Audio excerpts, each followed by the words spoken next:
Hi, everyone. Welcome to Pandemic Parenting. We're so glad that you're with us. This is a super exciting partnership between In the City Camp, Jewish Family and Career Services, and Jump Spark.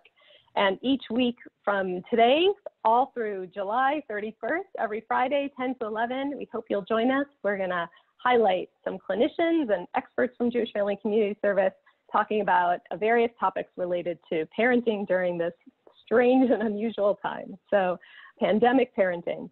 My name is Julie Zeff, and I am a mom. I have 3 kids, ages 11, 13, and 15, and I work as a clinician at Jewish Family and Career Services. I'm on the clinical team, and I have been a life coach. I've taught yoga and teach some dance fitness, and I love helping my clients to live lives that they love.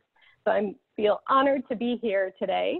And today we have another Jewish Family and Career Services clinician with us, Ula Zusman, and she's going to share with us today all about privilege and racism. So Ula, we're excited to have you here with us. Thanks for sharing, and I'll turn it over to you. Thanks so much. So I'm also a mom, and also ironically have an 11, 13, and 15-year-old. I'm one of the child and adolescent clinicians at Jewish Family and Career Services in the counseling division, and my specialties are in trauma and play therapy. I wanted to recognize and commemorate that today is June 19th. It's also known as Juneteenth, which is the oldest national celebrated commemoration of the ending of slavery in the US. So it's very appropriate that we're talking about racism and privilege today. I also wanted to let you know that I'm not an expert in racism.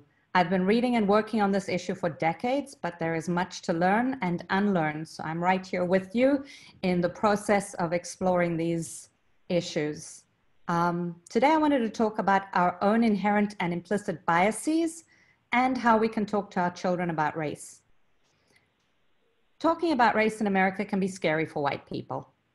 We don't want to be seen as racist or someone trying to start a conflict. But the less prepared we are to think about race and talk about race, the scarier these conversations are when they occur.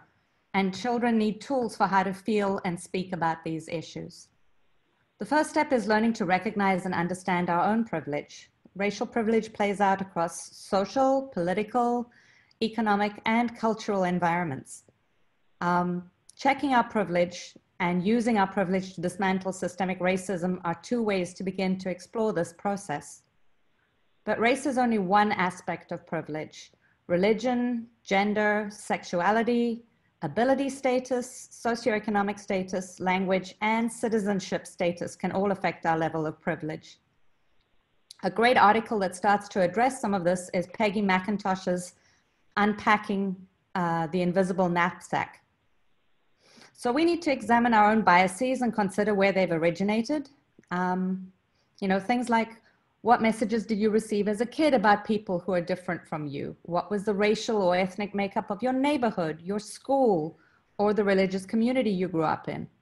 These experiences all produce and reinforce bias, stereotypes, and prejudice, which can lead to discrimination. And examining our own biases can help us work to ensure equality for all. So an important step in this is validating the experiences and feeling of people of color. This does not mean asking those people of color you know to educate you. That means reading, listening to podcasts, watching movies, etc. And we also need to challenge the colorblind ideology. Being colorblind ignores a significant part of a person's identity and dismisses the real injustices that many people face as a result of race. We must see color in order to work together for equity and equality. It'd be the same thing as someone saying, I don't see you as Jewish. I see all people the same. So recognizing color is critical to recognizing someone's individual identity. We need to call out racist jokes and statements and let people know that those comments aren't okay. If you're not comfortable being directly confrontational, one of the ways to go about it is to say, that joke doesn't make sense to me. Could you explain it? Don't be afraid to engage in conversations with loved ones and coworkers and friends, because microaggressions can appear in the form of jokes or statements, and these normalize biases and prejudices. And if we're quiet or laughing, it implies that we agree. Look into how your company or school works to expand opportunities for people of color, because there are barriers, including wealth disparities, that stack the deck against people of color in the workplace or at school. So it's important for schools to address these issues and promote a culture of equity. The ADL program, No Place for Hate, and the Not in Our School program are great places to start and to find out if these exist in your school. So how do we speak to kids about these issues? 3 things to remember are affection, correction, and protection. So the first piece is embracing your child's differences, making it clear how you care about them, how their difference is a gift and not a liability, and how not everyone will view it as a positive.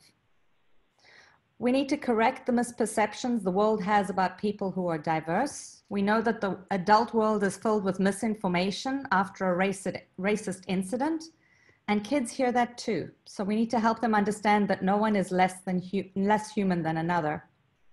We need to monitor our children's emotions before, during, and after the conversation. And we know that we're going to keep talking about these issues long after this initial one. This is a conversation we need to have over and over. We need to validate the kids' feelings and ask broad questions. We know that many instances of injustice happen because a person dehumanizes someone else. And it's really easy to be cruel or unfair if you're thinking of someone as less. So we need to ask our children to think, what if that person were my sibling? What feelings would I have then? Or ask them how they would like to be seen if a stranger came up to them. That's how I want you to think of other people. The onus is on white families to make specific and concerted efforts to represent racial diversity in the products we buy for our children. Parents of white children can look for Black dolls and books with predominantly Black characters, which can normalize diversity and spark everyday conversations about race. Books are a great intro to this conversation. Discussing hate explicitly doesn't have to be a super formal talk. Families talk about these issues all the time without even realizing it, and kids are really, really attuned to what's fair and not fair, especially at this age. So it's a strong basis for discussing injustice. Ask them what they're understanding about what they're hearing and seeing on TV. You're going to be able to keep the conversation in terms of reassurance, honesty, and detail. You know your kids best, and don't overdo it. Just be simple, brief, and as honest as you can be. You need to emphasize that racial violence is wrong and talk about history. At the same time, you can also emphasize your hope for a better future and plan ways for your family to be able to help make that a reality. These conversations can be really uncomfortable, and that is really normal, but it's not a reason to stop talking. And by tolerating discomfort, we're modeling an important skill for our children. Especially at this time where emotions run high, try to be calm, but don't hide your emotions. Let them know that you're sad or angry, and acknowledge that it's okay to be upset by injustice, as long as it doesn't paralyze us and stop us from working to make it better. That way, our children are left with a clear lesson about the family values we want to impart. Teaching children to notice and value difference in race and culture, and to see these differences as normal and wonderful, are really important. Sharing stories that highlight people of color, that stress the characteristics we want our children to have, such as kindness, generosity, ingenuity. All of these things are critical. So it doesn't only have to be a book about race. It can be about these qualities, inventors, as people who are people of color. All of these things contribute to a positive outlook. Lastly, everyday behaviors of white parents matter. When we lock the car doors, what conversations we have at the dinner table, what books and magazines we have around the house, how to react to news headlines, who to invite over for family barbecues and friend barbecues, whether and how to answer questions posed by kids about race, who we're friendly with, what media we consume, and how we respond to overtly racist remarks by relatives and how we spend our leisure time are critical. Restaurants, vacation destinations, and community events can be deliberately or by default mostly white or purposefully not. And we need to consider these small actions that send subtle yet powerful messages. We might not even be aware that we are conveying ideas about race through these behaviors, but children learn from them all the time. In this sense, when it comes to communicating with children about race, parents' actions often speak louder than their words. Beautiful.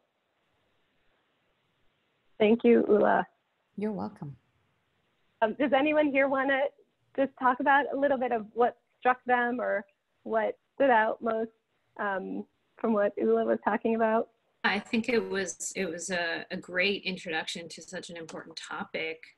And I wrote down some notes because I think it is helpful. We've had a few conversations I've had with my daughter, who's 10. I have not had any with my son, who's 7. And both my kids go to Jewish day school, and they definitely have like mostly Jewish, friends. So it was just interesting to think about all of that. And especially when you started to talk about having toys that, including people of color, and yeah, so I had thought about that recently because she loves American Girl. And she has, actually her first American Girl was like a Latino one, but I was thinking about, introducing more of one of the Black characters or something like that, because not that she's asked for it, but that, I'm sure she'd be interested too. She always looks for ones that look like her with curly brown hair, but, yeah, so I thought it was really interesting. I liked how you brought in the topic and how we can talk about it with our kids. So that was helpful. I thought, it's interesting just how this is all happening while we're also dealing with this whole other issue of COVID and the stress that I think kids are already kind of feeling with their whole lives being disrupted. And then you kind of add this on top of it. And I liked that you said, like, it's okay to show that you're upset or that this isn't going well for you either, right? Like, as a parent, I think sometimes you feel like you have to like have it together and you don't want them to see that it's stressing you out. And so I think that was a good takeaway for me. I think it's critical to be real. Our kids are world-class observation experts. They see everything, they notice everything. So when we're disingenuous or we're trying to mask our emotions, it models for them that it's not okay to feel. Mm-hmm. And what we want is, especially in this situation, for kids to understand that emotions are real and that it's fine to not be okay at the moment, because things are not okay at the moment. Right. Yeah, I like how you were talking about it's time to get uncomfortable and that it's okay to feel that way, and that, this isn't easy for anybody to have these conversations, but it's true that it's something that needed to happen. It tried to happen a few years ago. And then, when Obama was president and there were the riots and everything. And so, it's encouraging to see change happening now because it's just been needed for so long. On the other hand, it's upsetting when you see some Black Lives Matter stuff get into like anti-Semitism as well. So that's kind of a hard balance to kind of figure out, you know what I mean? Mm-hmm. Yeah. Can you say more about that? Or Ula? No, that's fine. No, I was curious to know if you had any thoughts on that topic, on like separating one from the other, and how if someone is speaking up for people of color, but then get this anti-Semitic thing about, back at them, how should they respond? So to my mind, it's important to call out discrimination in all its various forms. Mm-hmm. We're sitting with assaults on the Black trans community at the moment. There are assaults in terms of anti-Semitism right now. So there are a number of different avenues. And to my mind, it's really important to call out all forms of discrimination and to say that someone can be really pro one thing and have a bias in another situation. We all have implicit biases. Even African-American people have implicit bias. And it's important for them to the children to understand that people can have blind spots and that it's important for us to be able to call them out in a way that is safe and comfortable for us to do so. And so if you're not comfortable directly challenging, ask for an explanation. I don't understand. Can you help me? Can you help me understand? Can you make that clear? Because that will expose the thinking behind it and then give you grounds for a conversation. That's certainly appropriate with older kids. With younger kids, you can just have them say, I don't like that kind of language. That makes me uncomfortable.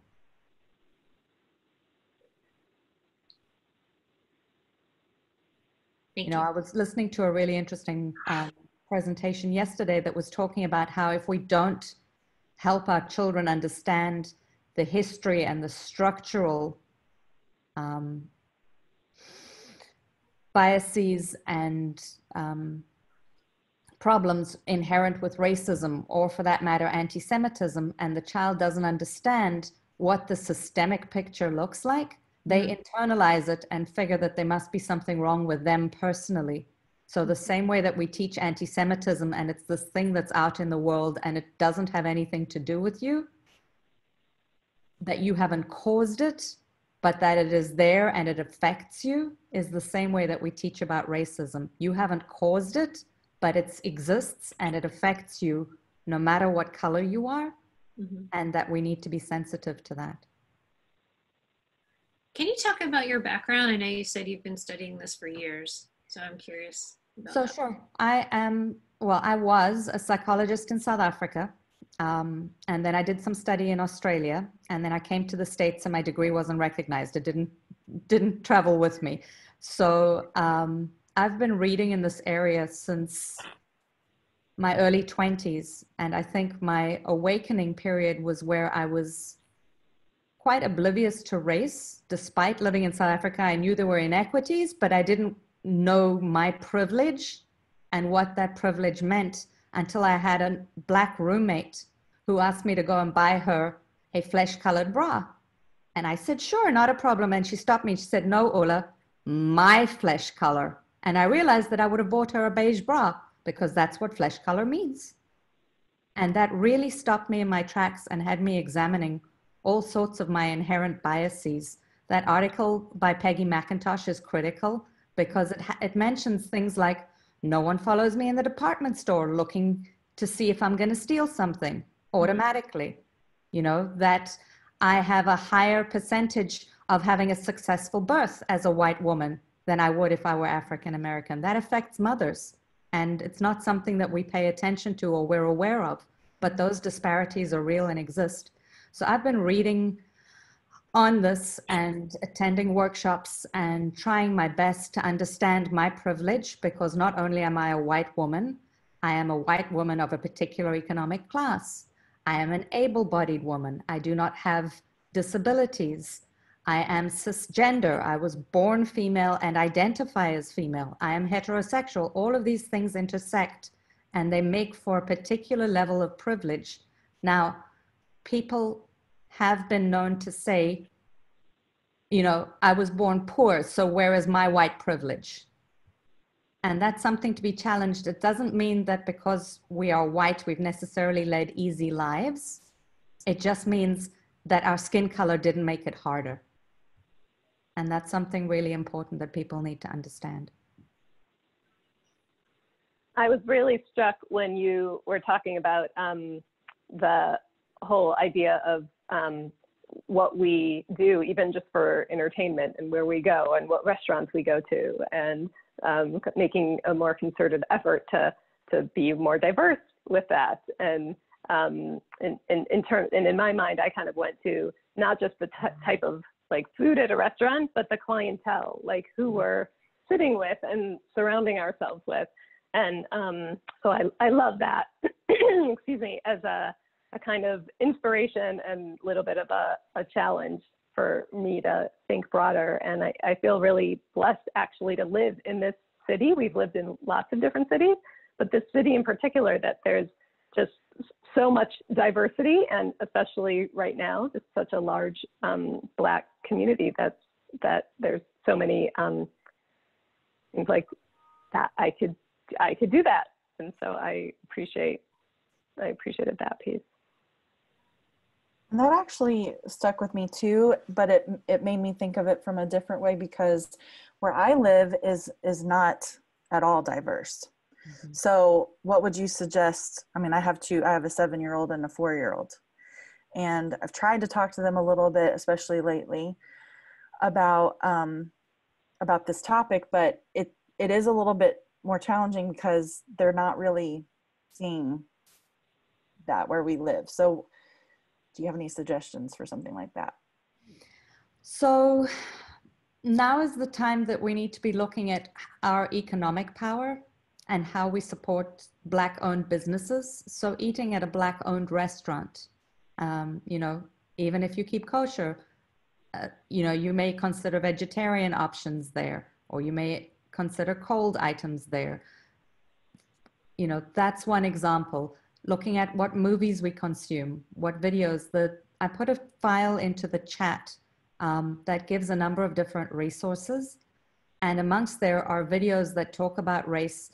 We need to look at the structural inequities, but we also need to look at positive examples. So buying books that celebrate triumphs and successes and abilities of people of all color, especially at the moment, Black people, is critical. So finding ways to incorporate those aspects, not only volunteer opportunities with people who are disadvantaged, but also celebrating the achievements of people of color.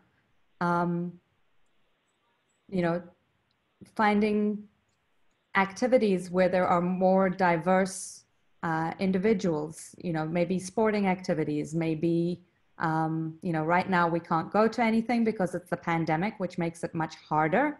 But when things return to normal, looking at multicultural sporting activities, looking at situations where we might be in the minority as white people, those things are important, you know.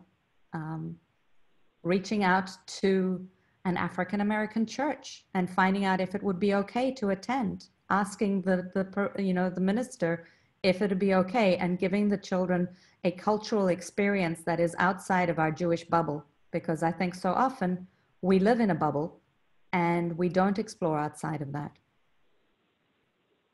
If we could go around and just mention one thing that we learned from today, or one thing we want to keep with us and remember, and maybe even one kind of action item or commitment, and something we want to try and do as we move into this day and week and the weeks and months ahead with all of this surrounding us, it can just personally be helpful.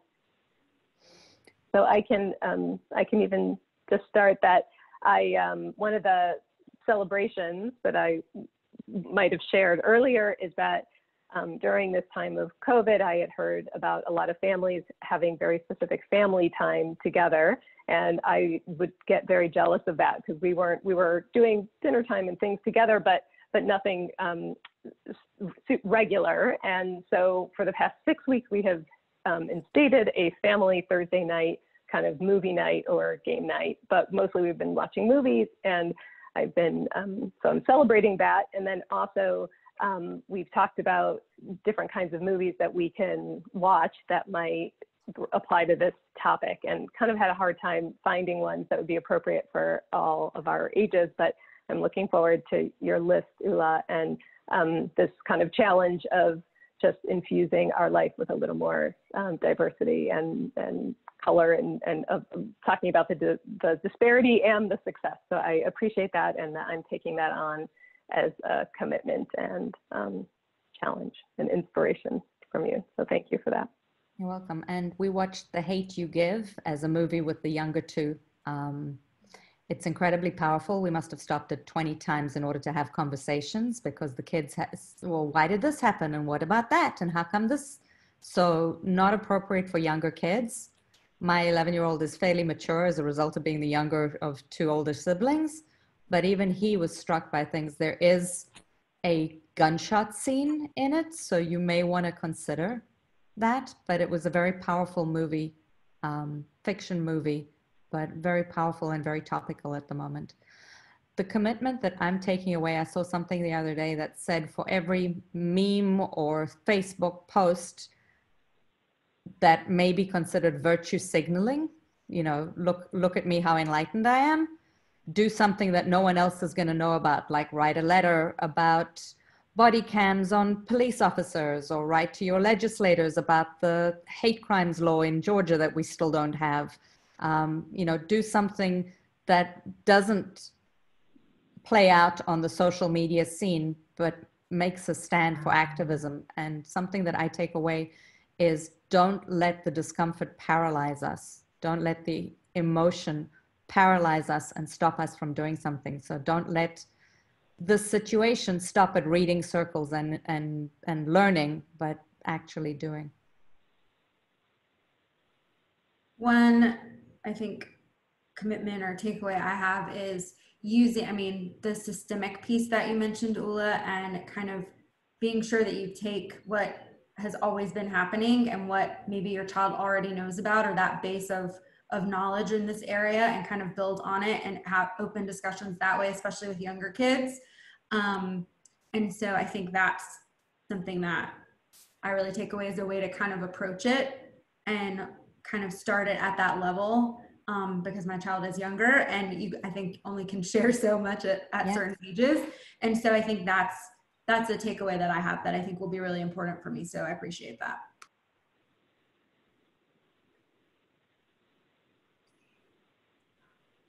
Yeah, I think, I mean, going back to what I said before, I think what you were talking about at the end stuck with me. So, and because my kids are still pretty young, but I think we'll try to start incorporating, even just with like story time, because we read I read with my kids every night. So maybe trying to find stories that show, different races and diversity, and celebrate, that. So that'll be my challenge, I think, for the upcoming days. Yeah. There's a great resource in the document called The Brown Bookshelf, and it gives books for elementary school ages, amongst others, that gives options for diverse reading.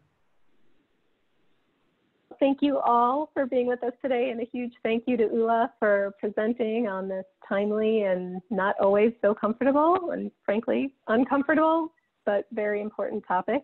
So a huge thank you, and we look forward to more of these groups together through the summer. Please join us through July 31st, every Friday, 10 to 11. We look forward to having you with us. And next week is Emotional Regulation with Ina Enoch, who's going to be with us. So we hope you'll join us for more. And if you want any more information, you can check out the Jewish Family and Career Services website for more information about all we do, and the In the City website and Jump Spark website as well. So thanks for being with us. Thank you for having me. Thanks, guys. Thank you.